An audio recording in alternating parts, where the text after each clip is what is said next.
Hello everyone, welcome back to another Let's Play of Phoenix Wright Ace Attorney. My name is Anna Mardal. This game has completely consumed my life because I'm just so anxious to continue this chapter and make sure Miles is going to be okay. I won't even do a recap this time because I think we're probably all caught up with the last one. Well, I'll do a quick one.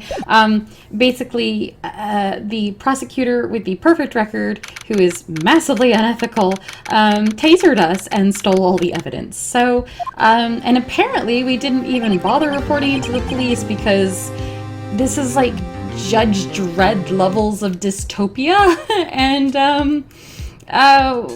you don't get to report being tasered by, tasers leave burns, markings. We should be able to report what happened, but for some reason we can't, so okay. I'm struggling not to keep yelling ACAB at the microphone like I did when Lotta was testifying. Okay, this is it. Judgment Day. Today, things are going to get settled at last. A lot of things. What's the big idea? Sorry, Nick. I only touched your shoulder. I guess the shock hasn't worn off from my run-in with the stun gun yesterday. What, is she electric now? Anyhow, today's the last day of the trial. Good luck, Nick. Thanks, Maya. Oh, I just fold him into your arms and kiss him. Edgeworth is looking glum as always. I hope Von Karma doesn't push him too hard. Have we confided in him what Von Karma did and how we think he's... Probably not. Whoa! What are you doing? Sorry, I'm sorry. I just thought I'd cheer you up with a pat on the back. Maya, maybe you should go outside and discharge? Right, good idea. Trying not to electrocute anyone on your way out. I don't think tasers work that way. Like, I'm super confused. But whatever. Whoa, pal.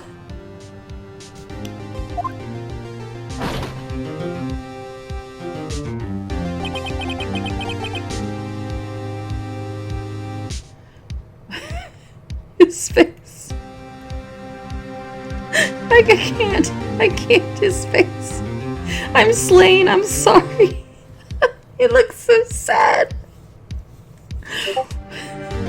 What's gotten into that girl? Detective Gumshoe! Morning, Mr. Edgeworth.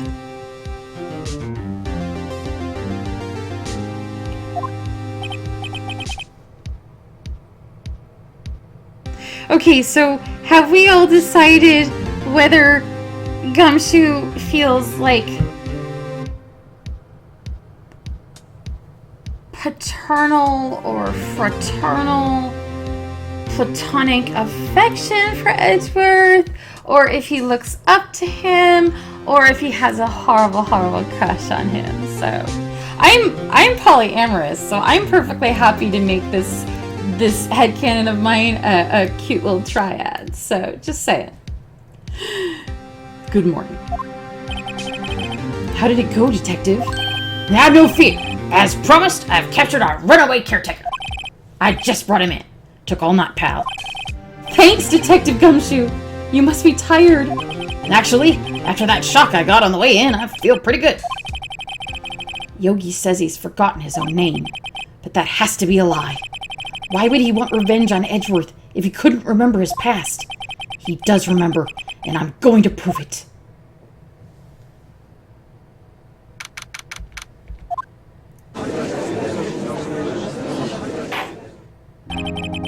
Court is now in session for the trial of Miles Edgeworth. The defense is ready, Your Honor.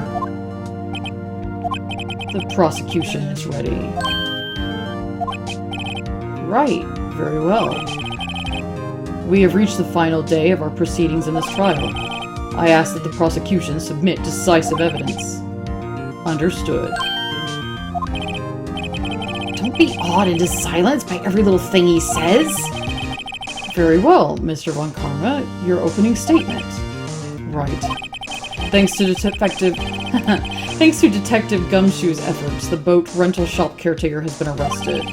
In yesterday's trial, the defense asserted that the caretaker was the murderer. However, the caretaker has yet to confirm this.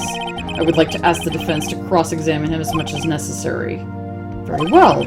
Please bring the witness into the courtroom. He's behaving himself today, isn't he? Ladies and gentlemen of the court, I believe you all remember our witness. He lives in the boat rental shop on the lake from where he witnessed the incident. In addition, he has currently lost the memory of his name and identity. Witness! Why did you run away yesterday? The witness was not running away, as he will now testify. I see. Very well, please begin your testimony.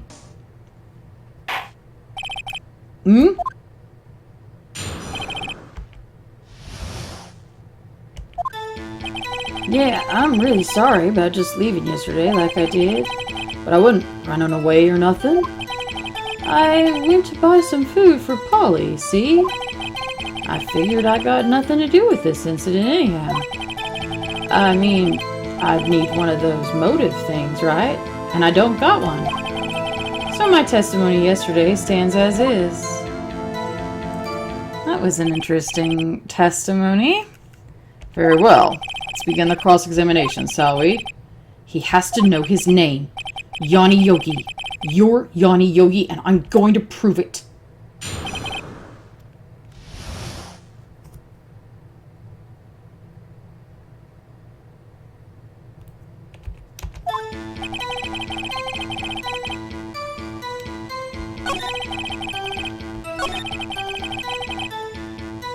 Ellipsis.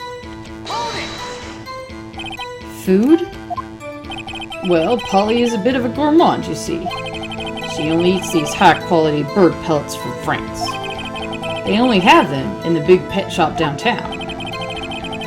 But you weren't arrested until this morning. Why didn't you go back to the caretaker's shack? Well, I kinda got lost, you see. The witness has trouble remembering things sometimes. When the police apprehended him, he was on his way back to the shack. Yeah, right. Nice try, Von Karma. No one's gonna believe that. Oh, I see. So he was lost. Your Honor, come to your senses!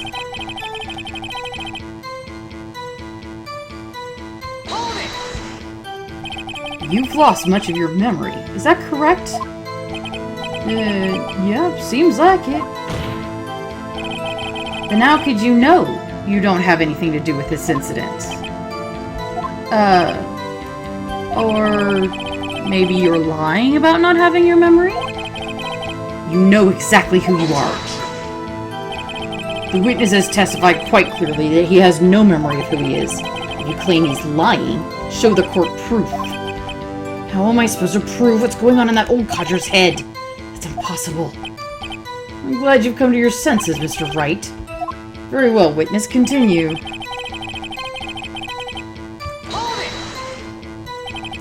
How can you say you had no motive? I say you do. You had quite a grudge against Edgeworth and the victim, Robert Hammond. That's why you took revenge on them, right? Please don't make me repeat myself, Mr. Wright. This witness has no memory of anything beyond several years ago. He can't hold a grudge. It's impossible. We have to prove he's lying about his memory. Otherwise, it's going to be the same thing over and over until the trial ends. Might I say something, Mr. Wright? Yes. Yes, Your Honor? You've been saying the same thing now over and over. You've been calling the witness's memory of the past, or lack thereof, into question. Does this really have anything to do with the current case? Yes, Your Honor. The witness has said he has nothing to do with this case and no motive. Both of these statements are lies.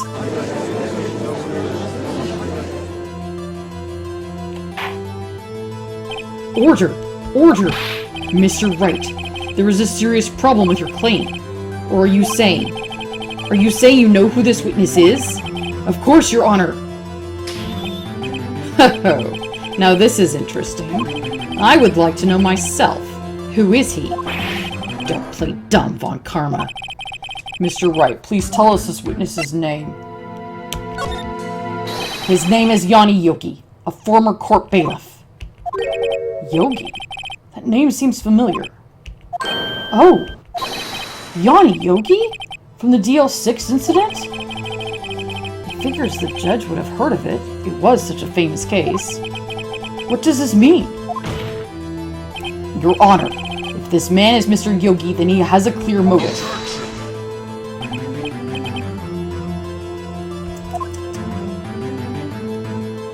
Jumping to conclusions again, Mr. Wright. This witness is Yanni Yogi? Fascinating. However, how do you propose to prove this to the court? This is a court of law, as you may recall. You need proof. Allow me to repeat once more that the witness has lost his memory. This is it. I have to do this now. If I can't prove he's Yogi right here, right now, then I've got nowhere else to go. Nick, how are you going to prove it? How can you prove that he's Yanni Yogi? It's okay. It's actually quite simple. Your Honor, please take this man's fingerprints. Then we'll compare them to the fingerprints on file for Yanni Yogi 15 years ago. I see. That makes sense. It does make sense. I'm so very, very sorry, Mr. Wright. Why? The witness has no fingerprints. What? No fingerprints? You see, before I worked as a caretaker, I worked at a chemical plant. I burned my fingers working with the stuff. I don't think you can permanently burn off fingerprints. You burned your fingerprints to hide your past. If the witness has no fingerprints, I guess we will not be able to prove his identity. I would like someone to at least check his hands. That explains why the gun didn't have fingerprints. He didn't have to wipe it after shooting and throwing himself off the boat. What will you do now, Mr. Wright? It seems the case has been decided, no? No! Well, I know what happened. I know everything. I just can't prove it. I can't let it end like this. I can't lose. There has to be another way. There is no one who can testify as to who this witness is. No one. Nick, what are we gonna do? I didn't even consider that he might have erased his fingerprints. What do I do? Well, Mr. Wright, perhaps you'd like to cross-examine his parrot for a little comic relief, Yeah, very funny. You're a sore winner, Von Karma. Wait a second. Cross-examine his parrot? What is it, Nick? No, you're not going to. Your Honor. The defense would like to take Mr. Von Karma up on his proposal. Take Mr. Von Karma up? On my proposal? Exactly, Your Honor. I would like to cross-examine the witness's pet parrot. Yes!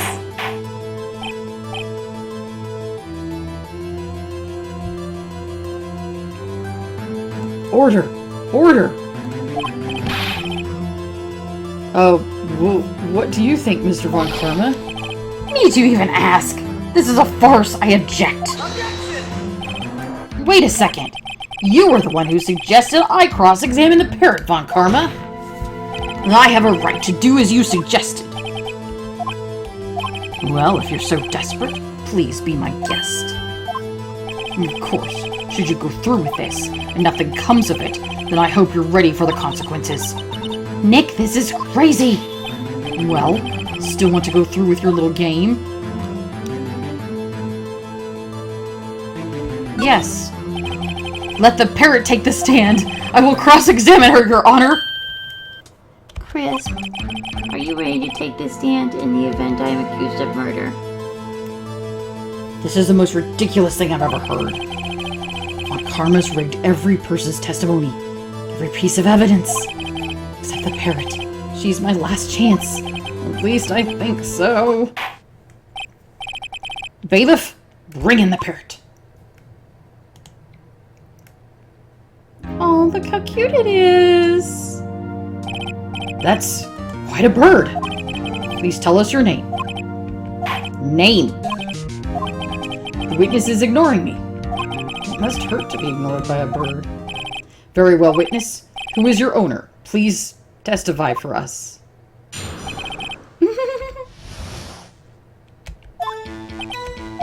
Hello, hello. Certainly the most concise testimony we've had so far. Very well, begin your cross-examination. What are you gonna do, Nick? I don't know. What do we do, Maya?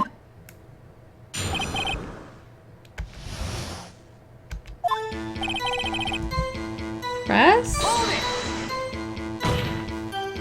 Witness, you can't just say hello and expect us to get anywhere.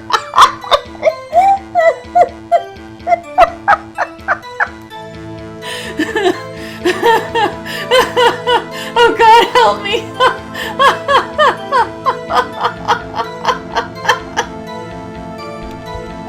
I want you to testify. Maya, you talk to her. Right. What do I say?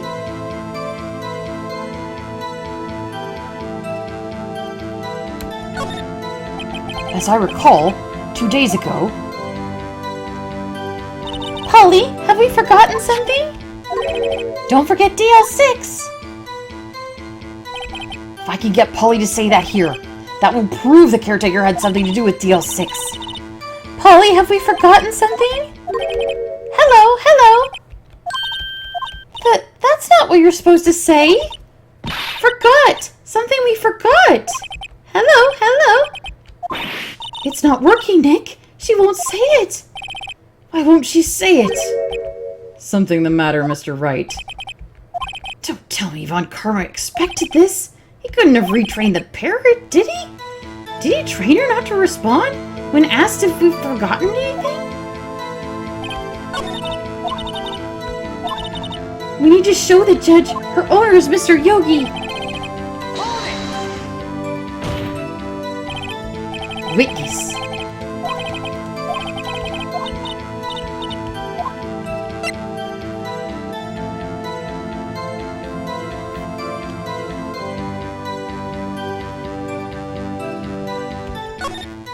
Try name? Polly! What's your name? Polly! Polly! Mr. Wright, I think we've established the parrot is named Polly. Does this have anything to do with her owner's identity? Yes, it does. You claim the parrot's name will prove her owner's identity? Show us this proof. Nick, don't you think you're taking the bluffing a little too far? We're not here to answer the question of who is the caretaker. We're here to prove that he is Yanni Yogi. All we have to do is tie the name Polly to Yogi. Your Honor, the proof that the parrot's name reveals the caretaker's identity is... this one. Take that! The DL6 case file? That's quite a large file you have there. Which page is this proof on, then? Show us, or stop wasting our time.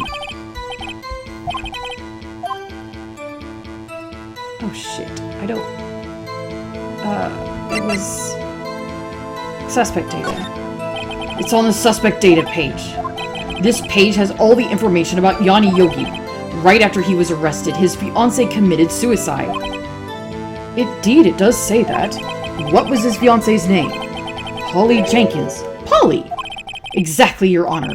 He wanted to remember the name of his fiancée, who had committed suicide. That's why he named his parrot after her. I see. I guess that is possible. A mere coincidence, that's all. My granddaughter has a dog she calls Phoenix. Well, Mr. Phoenix Wright, does this make you my granddaughter's fiancé? Don't judge me. She's only 7 years old. Okay, never mind then. Indeed. Alone, it is a little weak for evidence in a murder trial. We would need some other corroborating evidence. Where am I gonna find that? Nick, we're getting closer. If we can just get one more piece of evidence.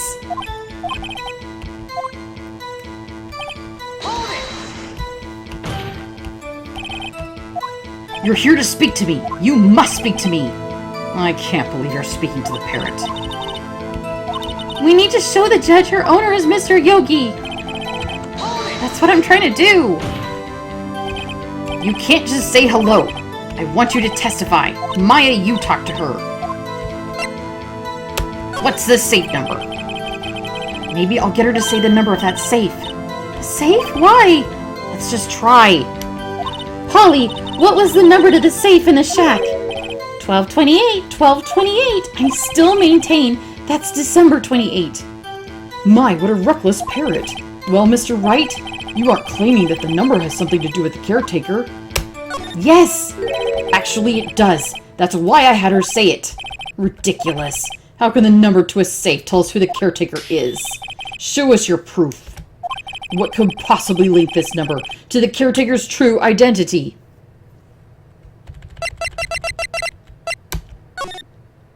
It's the summary. It's in the summary. It's in the summary. It's in the summary. It's in the summary. Take that! The DL6 case file. What is this obsession you have with that case? Mr. Wright, where in this file is something relating to that safe number? It's on the case summary page. The case summary.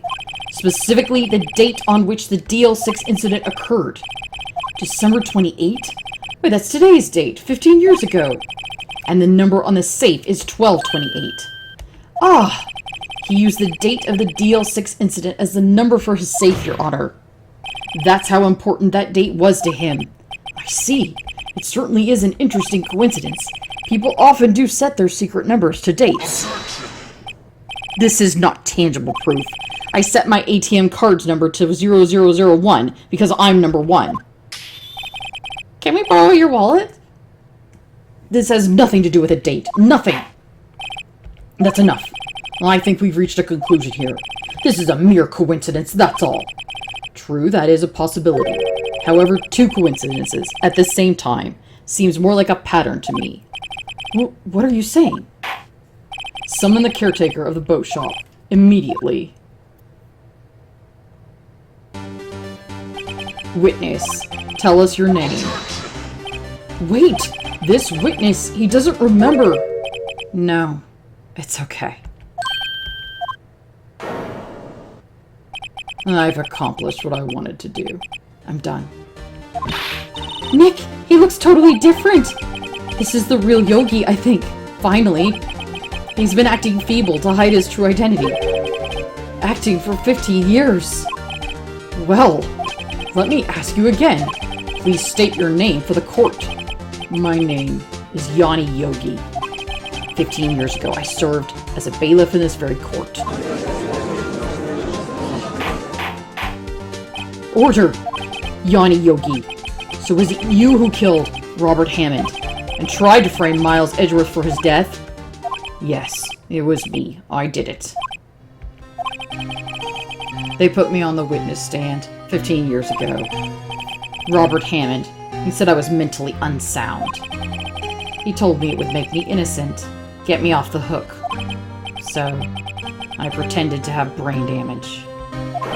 I was innocent, really, but he didn't believe me. We won the trial, but I lost everything. I lost my job, my fiancé, my social standing. Then, this year, 15 years later, a package arrived. It was a letter and a pistol. The plan was written out in careful detail. It was a plan for me to take my revenge on the people who ruined my life. I didn't care who had sent it. And I thought this was my chance. After 15 years, this was it. Finally, a chance to have my revenge on Robert Hammond and Miles Edgeworth. I have no regrets. Wait a moment. Revenge against Miles Edgeworth? What do you mean? I'm not at liberty to speak on that matter. Why don't you ask Mr. Edgeworth himself? Anyway, I admit it. I was the one who killed Robert Hammond.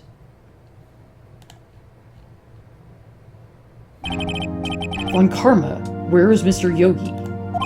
Under arrest, Your Honor. I saw no room for error in his confession. Then the defendant, Miles Edgeworth, is innocent. In this case, at least. Very well. Will the defendant please take the stand?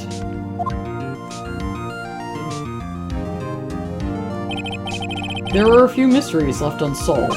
Still, you are cleared of suspicion for this particular case.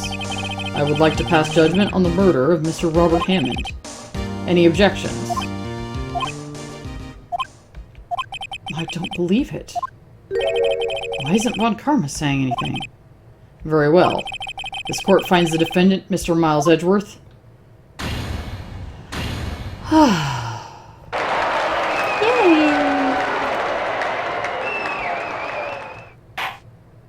That is all. This court is adjourned. Yay! Did someone just say objection? It wasn't Von Karma. But that means... no! Edgeworth!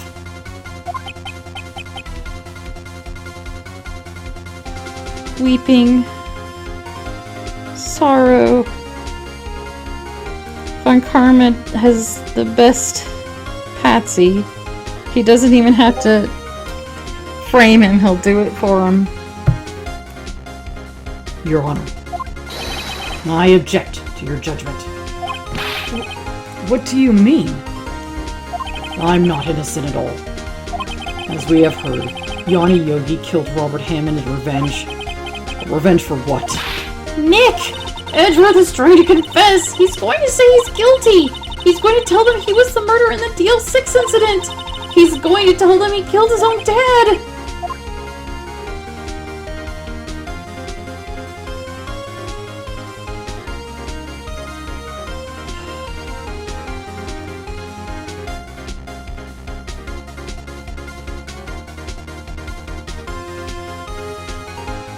Yeah, I gotta object. I don't think it's gonna stop him. The judgment has already been passed! I object to Edgeworth's outburst! Didn't something like this happen yesterday too? I believe a certain witness raised an objection after a guilty verdict was passed. That would be Larry. We must hear this new statement. We must hear Miles Edgeworth. He's right. We have a duty to hear Mr. Edgeworth out. Damn it, Edgeworth. For 15 years, I have had a recurring dream. A nightmare. It's only a nightmare. That's what I told myself. But now I know it wasn't a dream. Yanni Yogi wasn't the killer. You mean, in the incident where your father died? From the distance of the shot, it wasn't suicide either. Everything was as clear as day. The murderer, the criminal in the DL6 incident. It has to be me. Your Honor, I confess my guilt. I am guilty for DL6, the statute of limitations of which ends today. The culprit is me.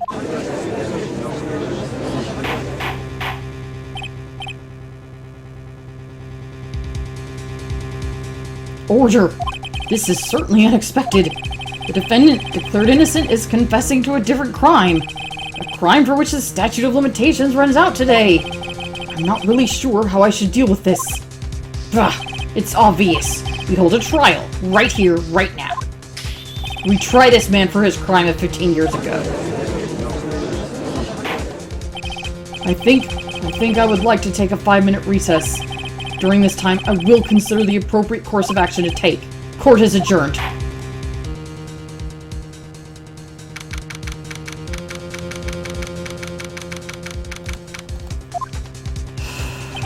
I'm sorry, Wright. I've just wasted all of your effort. Mr. Edgeworth, I don't believe it, sir. I mean, you kill your dad? I didn't want to believe it myself, detective. But it's the truth. I deserve to be punished. Murder is murder, no matter what the circumstances. This is crazy! Just crazy! Nick, what are you doing? Huh? I was just reading through the court record once more. I'm getting my case ready. Your case? For what? Isn't it obvious? I'm going to prove that Miles Edgeworth is innocent. What are you talking about, pal? He just admitted to it. He confessed that he did it in court. I'm sorry, Edgeworth, but I don't believe your nightmare. What? It's just a dream. It's not real, baby. The truth is right here in this court record. In any case, tighten your belts. The real fight is just beginning. I'll prove you're innocent. Trust me. Right. Just say it. I know you want to say it. Here we go. Oh god, I am so stressed. But it's got to come down to the fact that there were 2 gunshots. I would like to resume our trial. Judge, Miles Edgeworth has admitted his own guilt. He has confessed his crime.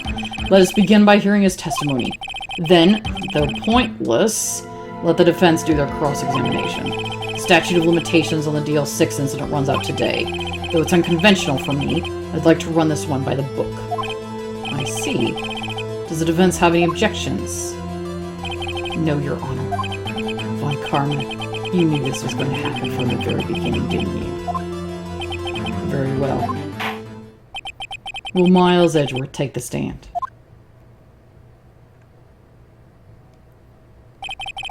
Will the witness state his name and profession? Miles Edgeworth. I am a prosecuting attorney. Mr. Edgeworth, 15 years ago you mistakenly killed your father, Gregory Edgeworth. Is this correct? It is correct.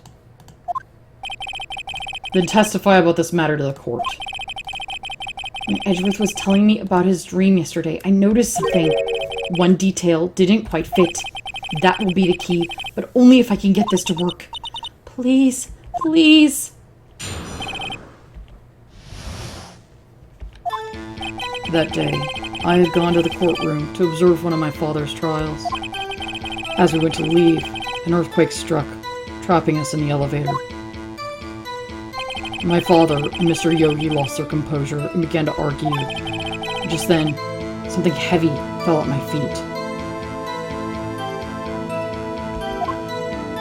I picked it up and threw it at Mr. Yogi. I wanted them to stop fighting. A moment later, there was a single gunshot and a scream. It was a terrible scream. I remember it to this day. That's all.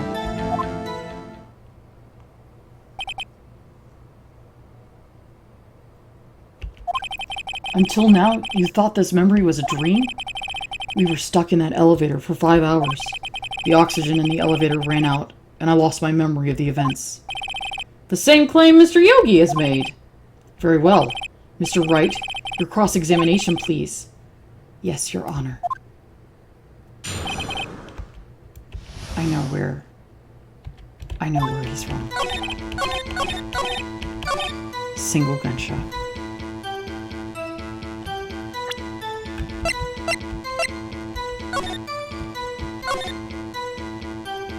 Victim data. Objection! Are you sure you only heard one gunshot? Yes, I'm sure of that. I heard the shot and the scream. Then everything faded. I was unconscious until the rescuers came. I see. No, Your Honor. Unfortunately, you don't. Look at this file one more time. This plainly contradicts the witness's testimony. You do enjoy dragging on that file, don't you?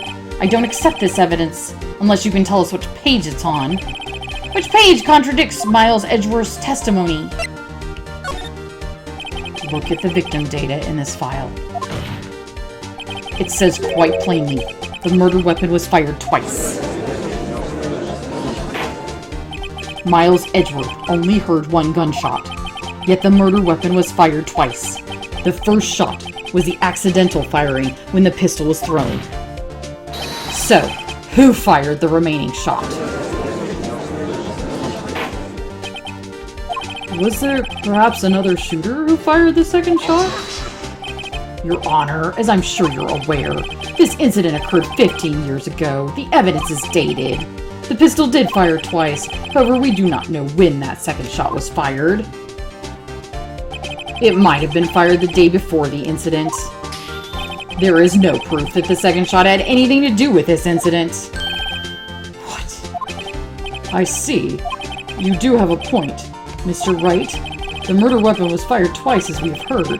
One of those shots was fired by the defendant, a boy at the time. Do you have any proof if the other shot fired had something to do with the case? I have a freaking picture. Is that good enough for you?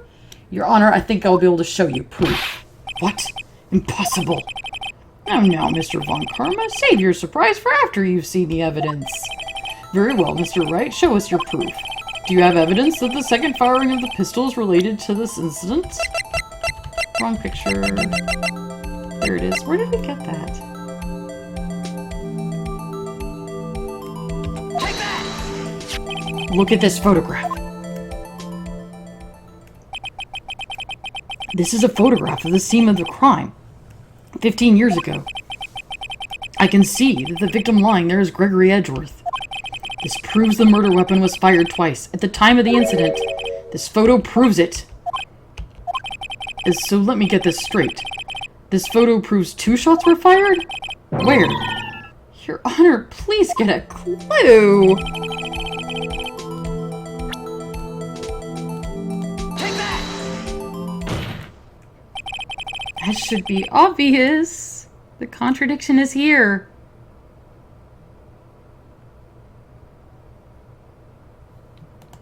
I see. A bullet hole in the door.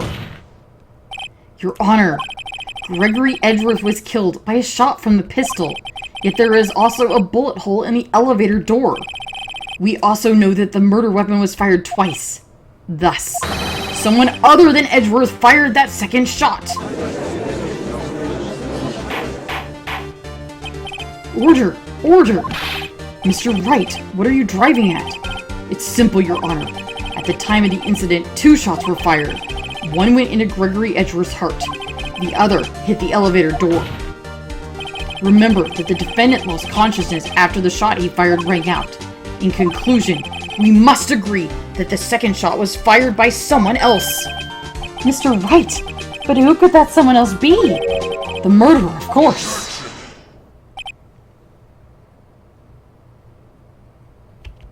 I knew I should have stepped in before your wild fantasies got out of hand. Mr. Wright. Look once more at the DL6 incident case file. Look closely. Try the case summary page. The case summary, that's on page 1. Look what is written there. Not a single clue was found on the scene. If the pistol had indeed been fired 2 times, the other bullet would have been discovered on the scene. He does have a point. That second bullet has never been found. Why? Because the second bullet does not exist. The bullet that claimed Gregory Edgeworth's life was the one fired by his own son. That is the truth of this matter. The whole truth. It was undoubtedly something else that made that bullet hole in the door.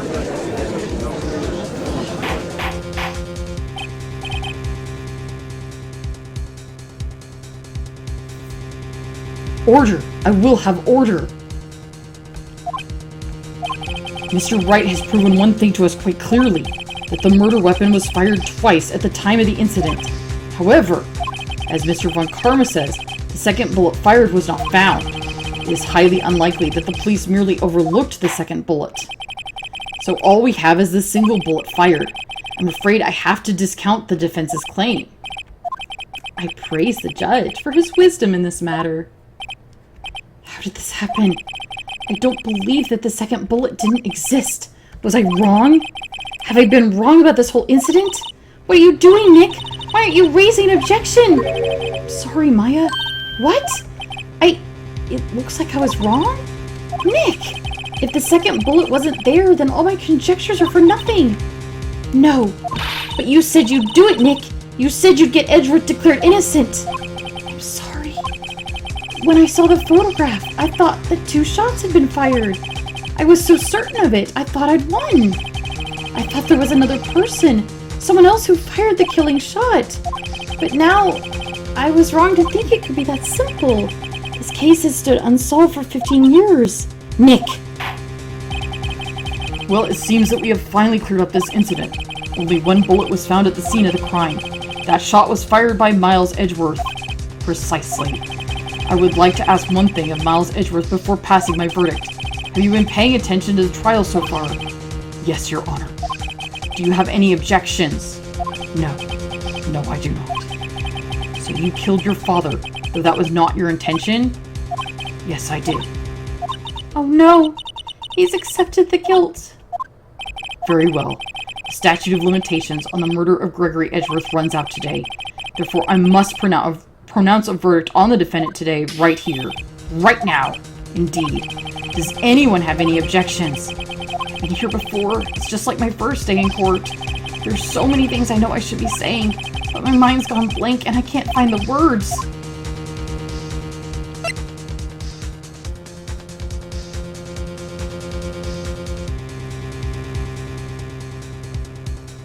I have an objection. Objection! Your Honor, I object.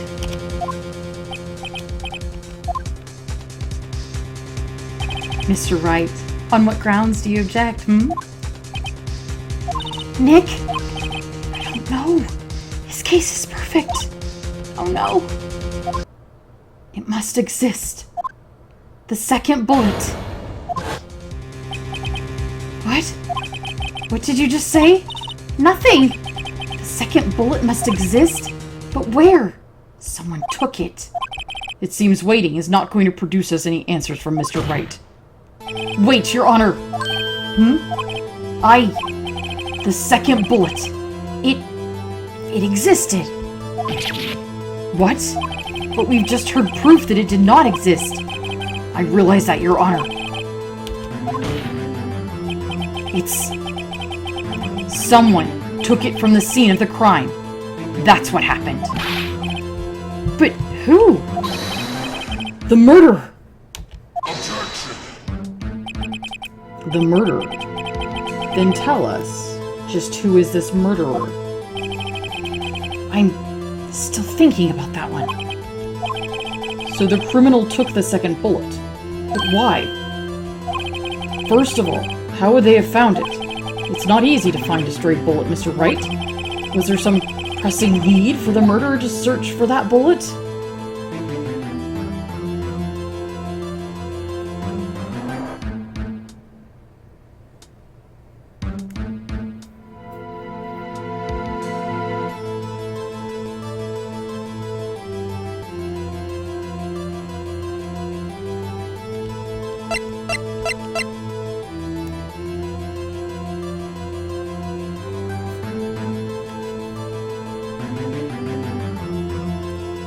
Von Karma killed Edgeworth.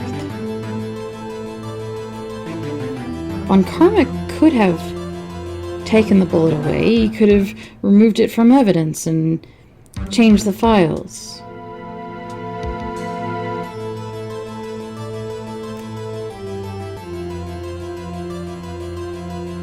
Is that why he took a vacation for so long? Because he had to take time to change. No, if he took a vacation, he wouldn't have been around to change the files. Is that why he took a vacation? As an alibi in case the files changed? Why did he take a vacation? I was thinking that he took a vacation because of oxygen deprivation, but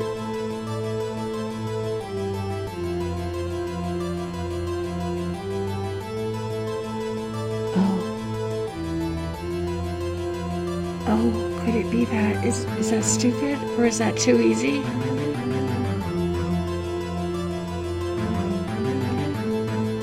What if he had to take the long vacation because he was wounded? What if he was wounded by a bullet? He wouldn't need to take it. Or he wouldn't need to find it. He would have taken it on his person. The murderer didn't need it. Probably didn't even want it. Why would the murderer have spent the time to look for a stray bullet? I haven't got a clue. What's wrong, Mr. Wright? The murderer had no reason to take that bullet. You don't want to admit it, but it's true. Had to take it. Had to take it. What does that mean?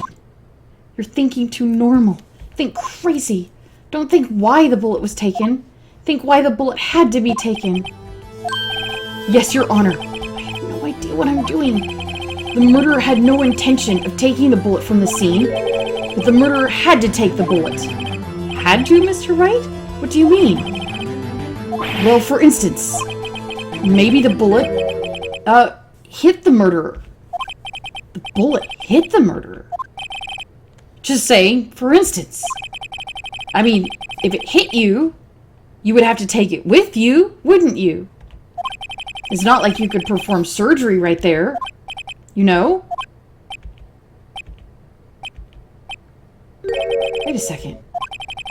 I was just talking off the top of my head. But what if that's what really happened? Let me get this straight.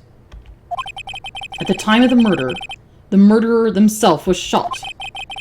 And they left with the second bullet still inside of them, thus leaving only one bullet at the scene of the crime? Yes! That's how it would work, yes.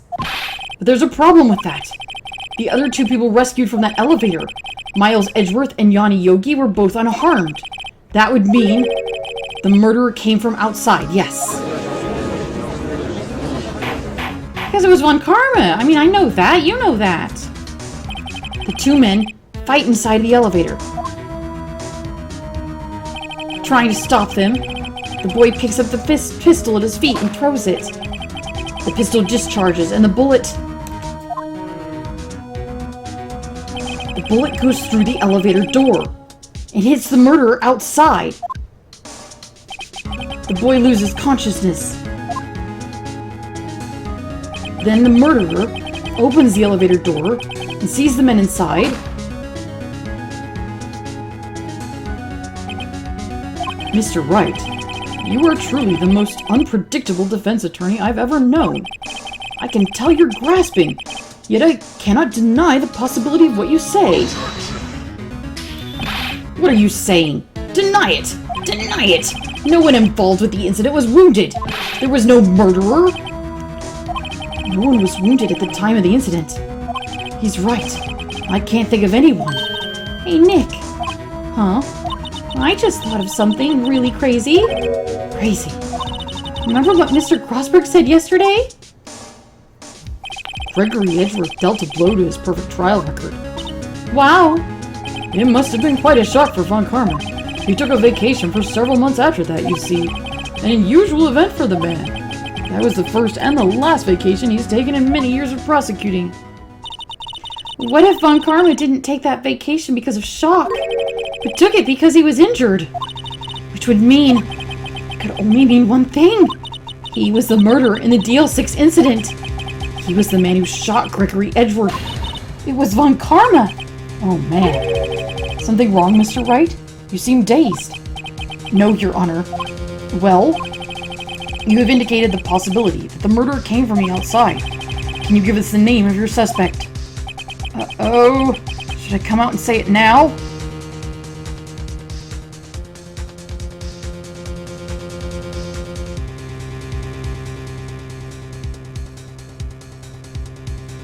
Yeah, no, okay.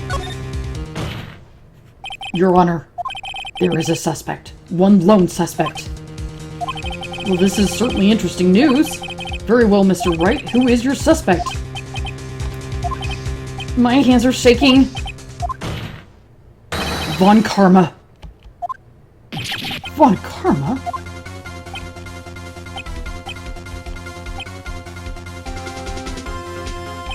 You mean the Von Karma? The prosecutor? The one standing right over there? Oh. You don't object?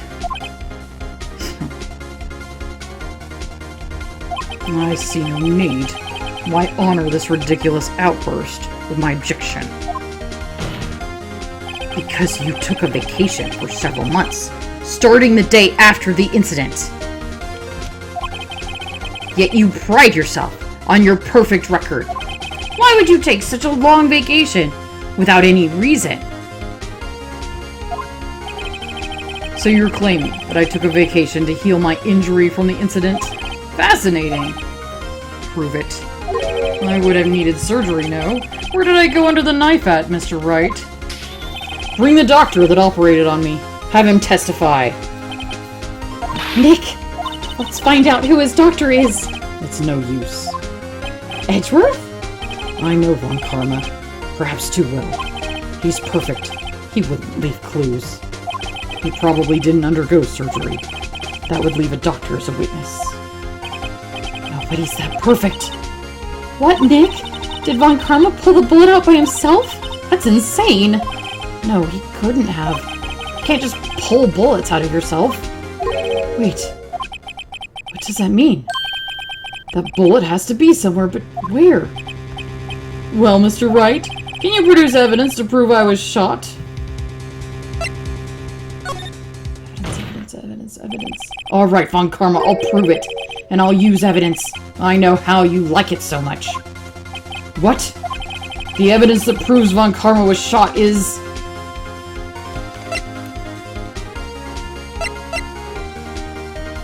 We have this.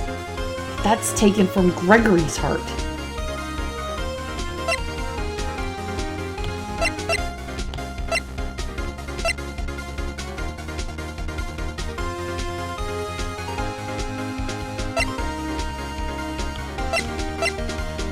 That's taken from Robert.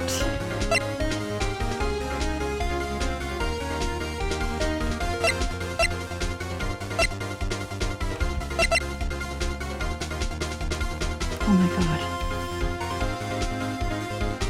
He cleaned out the evidence we didn't need. And I thought it was so stupid that they kept the metal detector in our inventory. And now we need to find a bullet. Is it really that simple?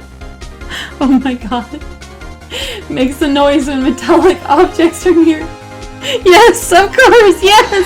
Take that! Von Karma is perfect. He wouldn't risk surgery, leaving an evidence trail. So then I ask, where is that bullet now? I think it unlikely that Von Karma performed surgery on himself. You don't mean... I do. There is the possibility that the bullet is still inside Von Karma.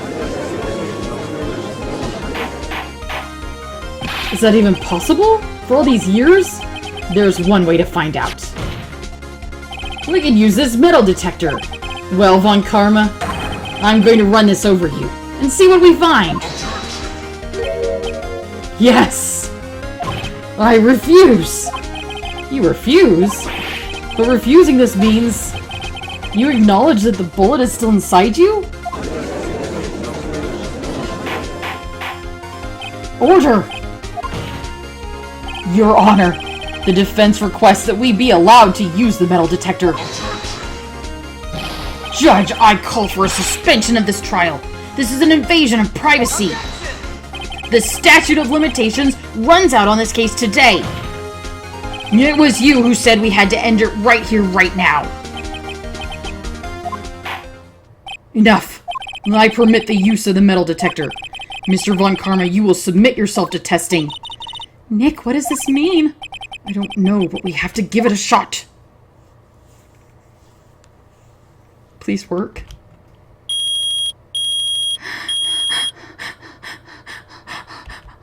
It reacted! Something's inside his right shoulder! The bullet!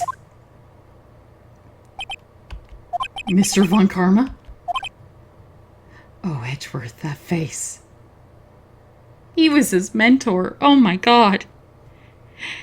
The man who killed his father was his mentor and set him up for all this. Years of misery and doubt. Nightmares every night. Oh my god. Edgeworth, I just want to hold him forever.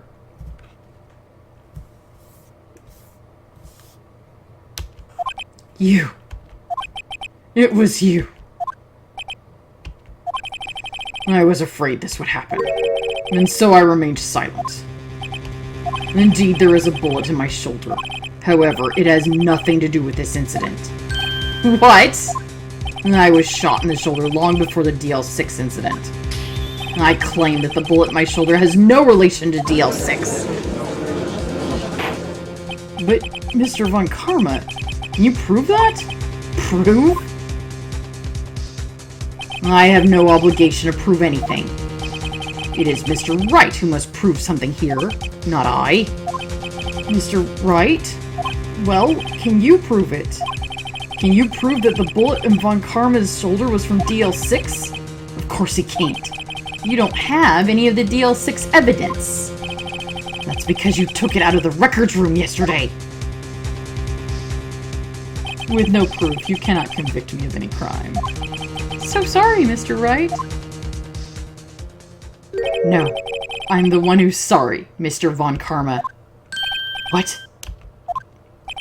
You were close. 1 day away from freedom. But you see, I have proof. What? Who would have thought you would dig your own grave trying to convict Edgeworth?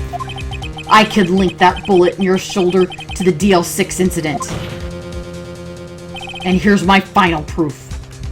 The bullet that Maya recovered! It has ballistic markings! That's... a bullet? Where did you get that? This is the bullet used in the DL6 incident. This was taken from the heart of the victim, Mr. Gregory Edgeworth. The bullet is preserved quite nicely, with all the ballistic markings intact. Ballistic markings. You may recall the term. It came up in the first trial 2 days ago.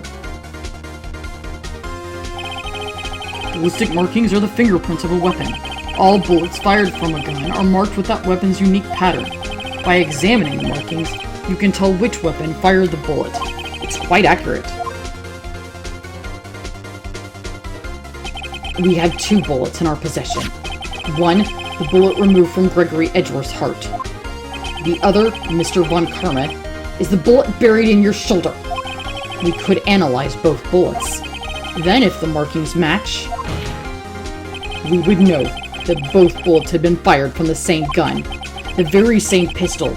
In other words, the murder weapon that killed Gregory Edgeworth. Mystery Von Karma, you will let us remove the bullet from your shoulder. Then we'll compare the ballistic markings to those on this bullet. And solve this case once and for all. Well, Mr. Von Karma? Yes. Yes, taste his tears. Yeah. You're giving me funny looks, baby. I'm sorry. Yes. Yes, rage. Yes. Yes, your rage pleases me. That scream. I've heard that scream before. I know.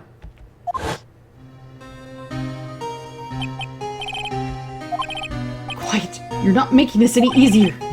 Stop breathing my air. Stop breathing my air. Get away! Get away from my father!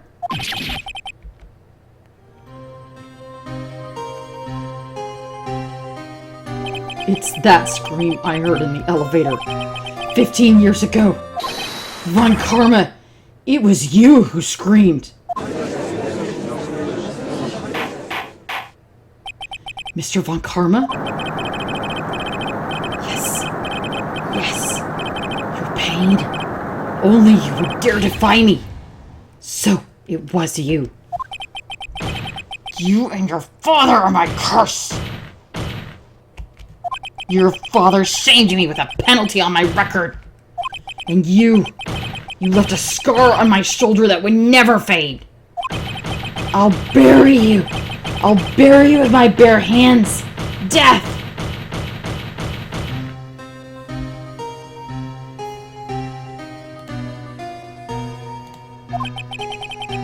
Chief Prosecutor, I am sorry. Von Karma, it's not like you to make this kind of error. I never would have thought that Edgeworth would be the one to catch you. I was careless. I'm sorry, but you will have to be penalized. I've covered for you in the past, but not this time. Edgeworth! It was a shock like none I had ever known. Me? Penalized? It took hours for me to regain my composure. Suddenly, I found myself in darkness. I was in the court records room. I must have wandered in there without thinking where I was going. The room was pitch black. The lights must have gone out. I went out into the hall and felt my way to the elevator. I pressed the button, but nothing happened. Then there was a noise. I was in pain. A horrible burning pain in my shoulder. Just then the lights came back on. The elevator door opened before my eyes. I saw 3 people inside, all unconscious from oxygen deprivation. Much to my surprise, a pistol lay at my feet. I knew then it was destiny.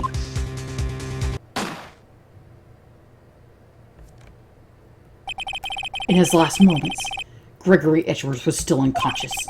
He died, never knowing who had shot him. Later, he spoke through a medium, blaming Mr. Yogi. He was fooled.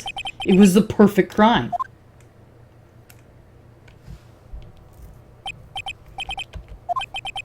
So apparently, ghosts don't hang around to see who killed them. Who would have thought another man would have come to open the elevator door? Judge! What? What are you doing? Do your job. Bring an end to this miserable charade. End it. Very well.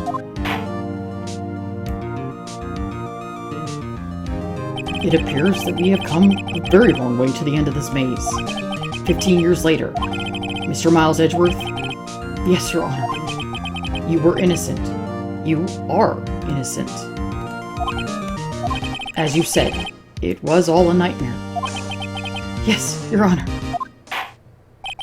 This court finds the defendant, Miles Edgeworth.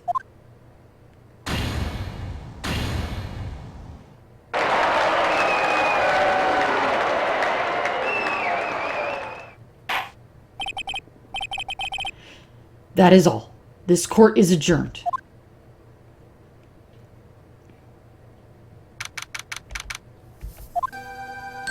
Nick, we did it! Did you see his face? Von Karma looked even paler than usual. He's pretending to be all cool, but inside you crushed him, Nick. Crushed. I gotta say, I'm impressed. It was pretty close, though. I was sure we'd had it. I know, I was on the verge of tears the whole time. But now it's all just a good memory. So, it's finally over, Edgeworth. Right. Yeah?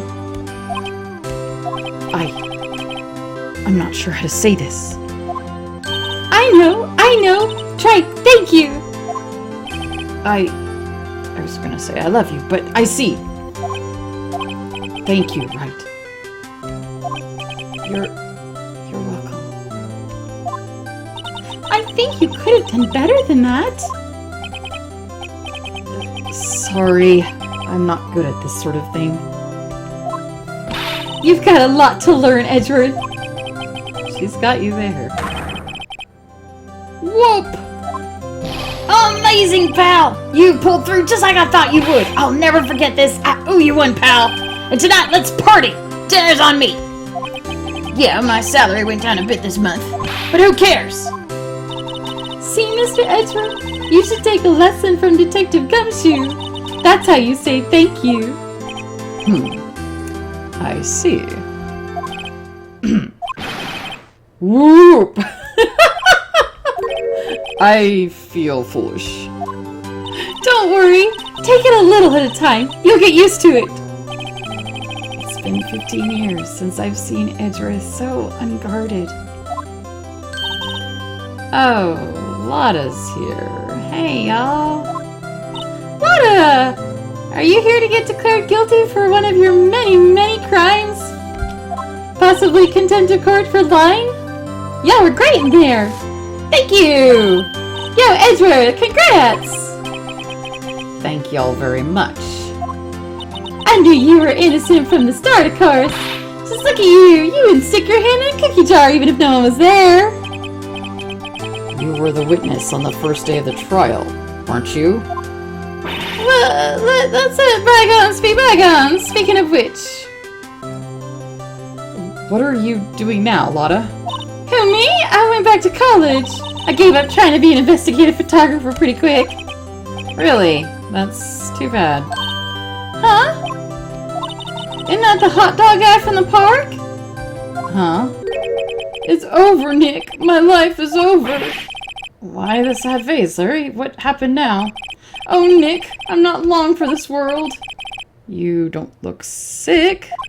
It's Keonce. She's gonna go live in Paris. Paris, Nick. She's leaving me behind.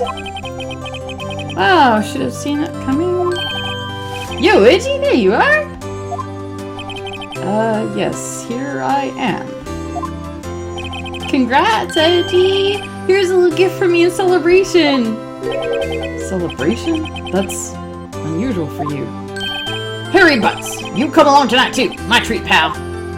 Huh? Oh, thanks. Looking forward to it. Yo, Nick, that's the suit that questioned me. When he says treat, that's not police talk for prison food, right? I think you'll be fine, Larry. Right. Yeah? What's up? That envelope that Larry gave me, it's got money in it. Well, yeah, that's not strange. People give money away to celebrate sometimes. It's $38, right? Huh. What a weird amount. I mean, it's not a little, but it's not really a lot either. And definitely isn't the exact amount you lost in 3rd grade. 38 exactly? Nick, wasn't that exactly the amount of lunch money that was stolen from Mr. Edgeworth in school? No. Larry, it was you? What are you so surprised about, Wright? Huh? Larry was absent that day from school. But that doesn't automatically rule him out as a suspect. What? Think back to that day, 15 years ago. Larry took the day off, but he was bored, so he came into school anyway. Then he saw the money lying there, and the rest is history. I never was good at history. Edgeworth, you didn't know, did you? I suspected. I just couldn't picture Larry protecting you like he did that day. Everyone else was saying you did it. The whole class was against you, remember? Yeah, I do. Right, you may not know this, but we used to have a saying back in school. When something smells, it's usually the butts. I know. Yeah, I know. I remember that. Really, Wright. I'm surprised you didn't figure it out. Well, this is sure an unexpected turn of events, huh? Edgeworth. You should have told me. Now, Nick. It was 15 years ago. Don't you think the statute of limitations has run out, Mr. Edgeworth? I'd say so, yes. But you know what's more interesting? Edgeworth remembered. He acted like he didn't remember the incident, like it wasn't important to him, but it was. There you have it! Where does that leave me? I became a defense attorney because of what you two did! Well, you have always been something of an insufferable emotionalist. Yeah! And you get worked up too easily, too. Death! The death sentence for both of you! Man, if only I'd known I'd have become a prosecutor! The same goes for me, only the other way around. For the longest time I thought I might have killed my own father. I thought I might be a criminal. And I became a prosecutor in part to punish myself. If I had known the truth, I might have become a defense attorney after all. Edgeworth. Want to switch right? Hey y'all, line up, I'll take a photo! Hey, photo time, let's go! And after that, dinner on me! Come be a defense attorney with me, baby. It can be Wright, Edgeworth, and company. Detective Gumshoe took us out on the town that night. We celebrated Edgeworth's newfound freedom, even though Edgeworth himself was still in detention. Wait, what?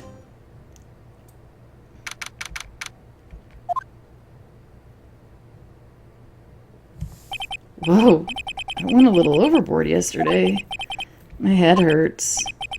Huh, it's still only 5. maybe I should go back to sleep.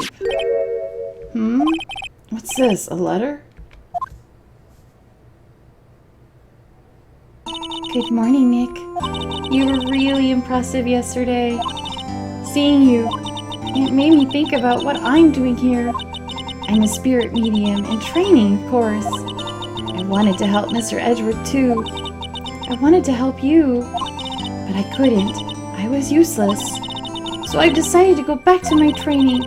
I'll become a full-fledged spirit medium for starters. I couldn't say it to your face, so I left this letter. Goodbye, Nick. You weren't useless. Goodbye. What time is it? The first trains for the mountain have already left to the station.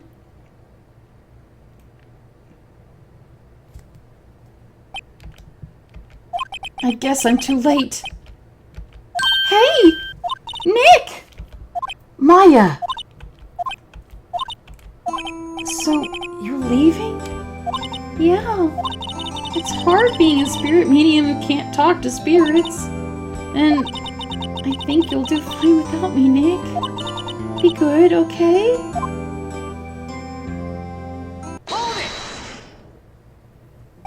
Wait! What? I never could have saved Edgeworth without your help. Huh?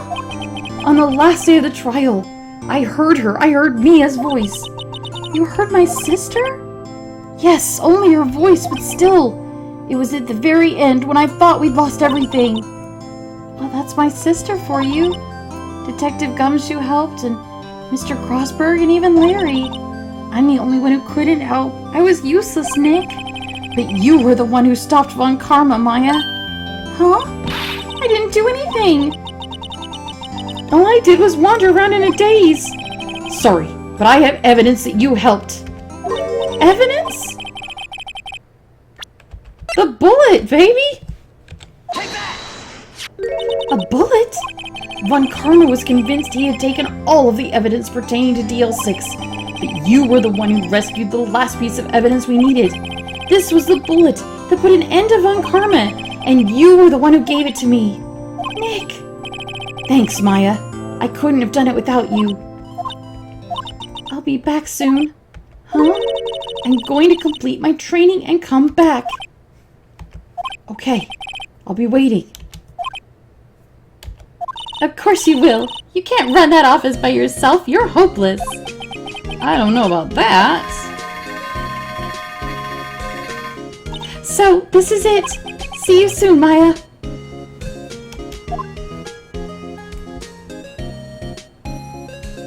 Sweet girl.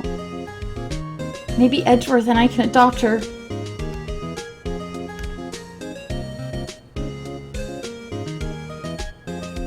What do you think, baby? Time to say goodbye to the novice defense attorney I once was. Now a new story begins. With the same old crazy cast of characters. Is that the end of the game? Don't think you've graduated yet, amateur. Mr. Wright, perhaps you'd like to rethink that claim. Yes, Your Honor. I got a bad feeling about this. Objection!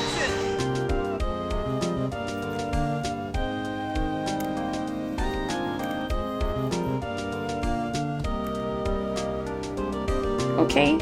Credits, I guess? Oh. Hey, pal. Mr. Edgeworth came down to the precinct to wish me a Happy New Year. Talk about a pleasant surprise. Whoop.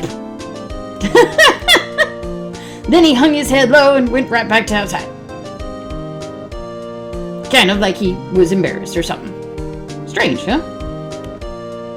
Baby. Oh. Is this like credits? Huh? Nick? Nah, I haven't seen him lately. Who, me? I'm working in a cheese shop. That Missy's a nice lady, but she's not exactly what you call a cheap date. Oh, she's in Hawaii right now, yeah. Okay, I don't believe he has any girlfriends. Nobody is getting this many supermodels. And they all live in Hawaii. Who? Wright? Yeah, I remember him. I hear he's been busy lately. You know, not to ring my own bell, but I sort of taught him everything he knows. I'm sure he's grateful.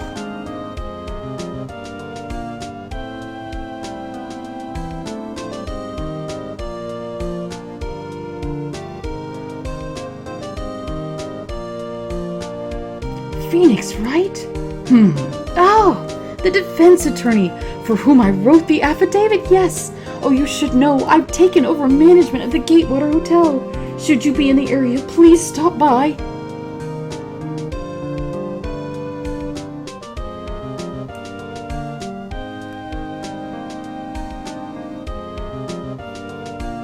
Ahem. Oh, it's you. Phoenix, right? Oh, yes, me as understudy, was he not? I often wonder how he's doing. I haven't seen him of late. Ah, the days of my youth, like the scent of fresh lemon, you see. Why are they all talking about him in the past tense like he's dead or something? That's kind of distressing.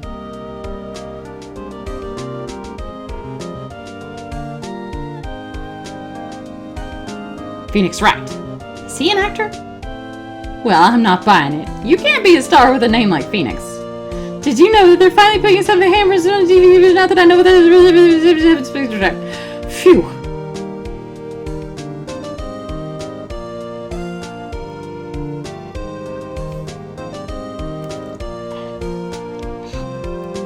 I'm pleased to announce the Pink Princess is a hit. I sure owe Mr. Wright a great deal, and I'm keeping my face out of the public eye till the show's over. I wouldn't want to ruin any kid's dreams, you know. Sweetie, you are allowed to have a face. That makes me sad. Who is telling him that he's hideous?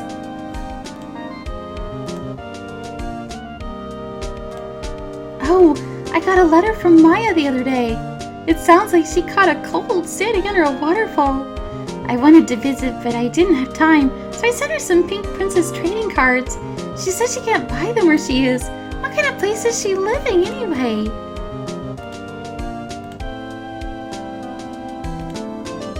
So we're just gonna go through all the characters? Right? Who's that? You wanna talk? Let's talk Pink Princess, alright? But, you know, I snuck into the studio the other day, and I saw her. The one inside the Pink Princess suit. Ah, what a dog! It was kind of a shock for a boy of my tender age. Little asshole. Women do not exist to be pretty for you, so you can get over the fact that some of us are less than perfect. Yeah, I remember Mr. Wright, that lawyer guy. Me, I'm in training to become a paranormal photographer. You know that picture I took of everyone? Well, just behind them there's a ghost. Oh, God. For real? No, that's talent. I'm gonna be famous. Yeah, you're gonna be something.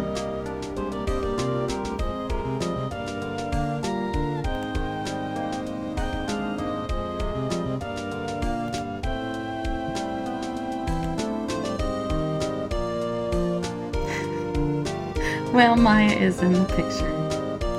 And it's good to see Edgeworth smile. I'm gonna cry. Oh, I'm sorry. I'm a big baby. A brand new... what? Who? Where?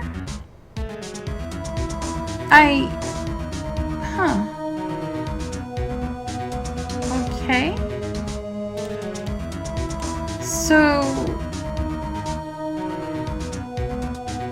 I don't know, but this has kind of the smell of like DLC or like remake bonus material, maybe. So I'm assuming that maybe this wasn't always here. Maybe it was. I don't know. What do I know? But the whole stop right there, where are you going, feels kind of like an addition or a new game plus. So it looks like we have a new episode. Rise from the ashes, huh? Well, and I thought that was Mia down at the bottom, but no, I don't think it is. It's just somebody who kind of it reminded me of her. So obviously we will do that one in another time. Not today, not now. Oh, I have so many emotions to work through. I'm so glad that we got Edgeworth off. I'm so glad that he's not going to prison. I'm so glad that he knows he didn't kill his father. God, I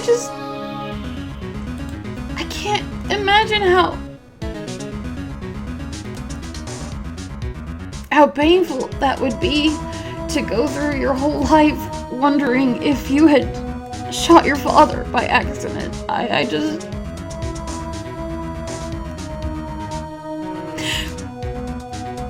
And I am very angry with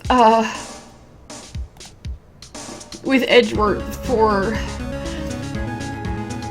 subverting justice and falsifying evidence and all these other things that he's done. But I think it's worth pointing out that he was doing so in a situation where his mentor was training him that's how you do it. Which doesn't make it right, don't get me wrong. I'm not saying that, oh, well, that's okay then, what are you gonna do? I don't mean it that way. I just mean that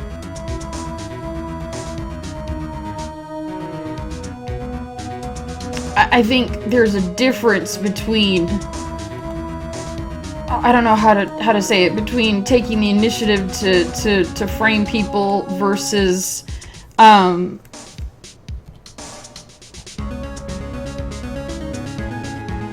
when the head of your department is like, this is just how it goes, this is how we do things. I can see him being just so desperate for a father figure he can trust and obey and latch onto and just to, do the right thing that he decides is the right thing and just going along with it. Again, not saying it's right. And I really hope that, what I would like to see, and who knows if the games actually do this, but that would be my preference. What I would like to see is I would like to see Miles hang up his prosecutor hat, go into defense work, and start overturning convictions that he and Von Karma worked on under on the grounds that Von Karma was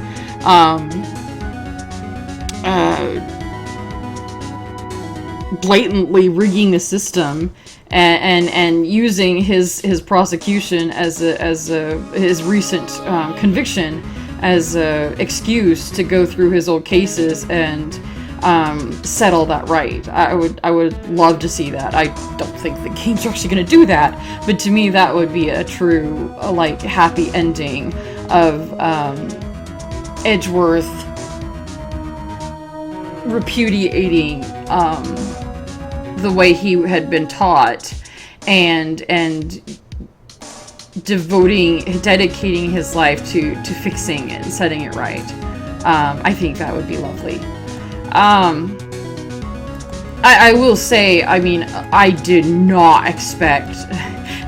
My friend Ben was laughing.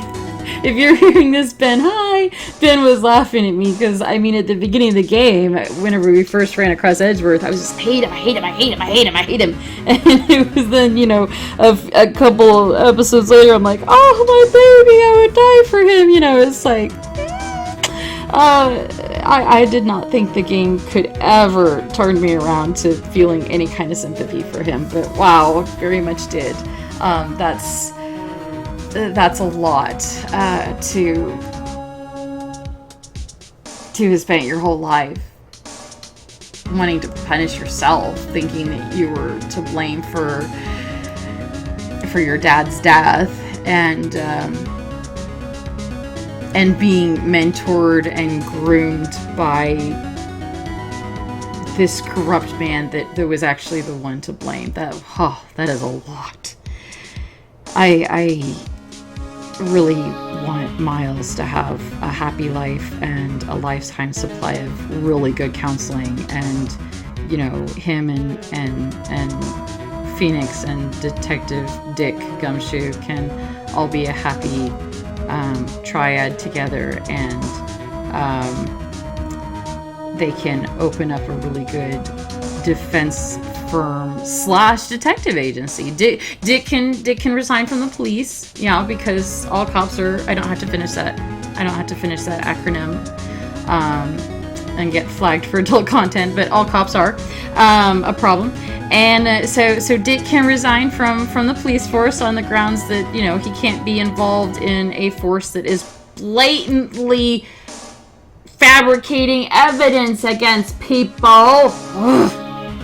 And you know, I don't think Detective Gumshoe knew about how Von Karma operates, but now he does.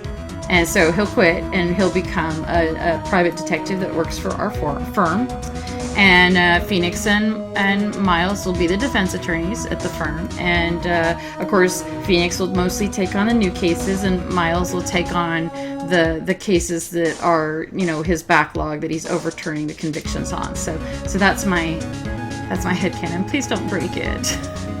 I hope episode 5 doesn't break it. I don't want Edgeworth to go back to being a prosecutor. That would make me very sad. Or at least if he does go back to being a prosecutor, I hope he's at least an ethical one that is, A, not making things worse than they already were by fabricating evidence, but also I hope he is at least shown or talked about reopening his old cases, because I really have a lot of concerns about that. I mean, we know he put innocent people in jail. That's bad. So yeah, that would be nice. But that was a lovely episode, lovely trial. I did like how a lot of the questions I had came together at the end, because my biggest questions were the 2 gunshots and where the gun even came from. I thought, you know, did Von Karma drop it into the elevator from like a ceiling hatch in the hopes that someone would shoot Gregory? That seems like a long shot, you know, but okay, the fact that the gun was just in the elevator because it was the bailiffs or it was evidence or whatever, and you know, it accidentally went off and went out the door and hit Karma, and then Karma opened the door and used it to shoot an unconscious Gregory. That works really well, actually.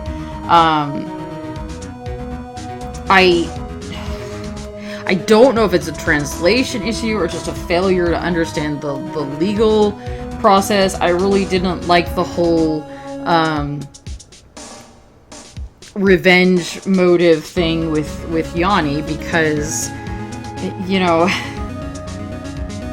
just the whole his lawyer had him pretend to be mentally incompetent to save his life. Anyway. I mean, I guess it kind of makes sense that for such an old case, let's say it was before they had things like GSR tests, so he couldn't prove that he hadn't discharged a weapon.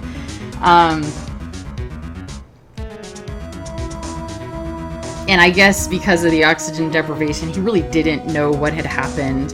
He just passed out when he woke up. Gregory was dead with no explanation.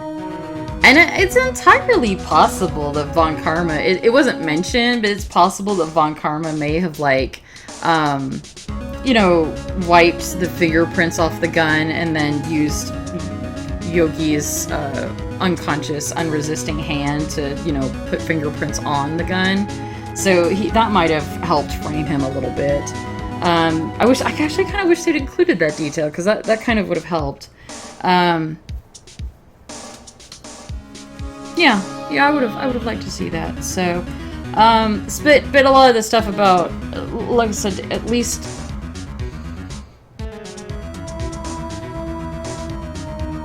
my understanding is, if the whole reason he got off was by saying he wasn't mentally competent to be held responsible for his actions, then it's just weird that the police and everyone else kept treating it as unsolved. It was like, you know who did it. It's just you can't do anything about it because he wasn't responsible. It was an accident, essentially. But that was probably just for dramatization's sake. So I'm rambling. I don't know why I'm rambling, except that I do. That was wonderful. I loved it. I will probably almost certainly continue this episode. Maybe in a few days I might take a little bit of a break. I've been on vacation, and my vacation is just now coming to a close. I have to go back to work tomorrow, actually. I'm recording this on Sunday. So I won't have as much time as I have had to record. So there might be a little bit of a gap in recordings. That doesn't mean I've stopped. It's just time. So, but I will. Once again, this has been Phoenix Wright, Ace Attorney. Thank you so much for coming along with me. I love your comments, all of you, so much. And I'm Anna Mardal. I will see you in the next Let's Play. Bye-bye.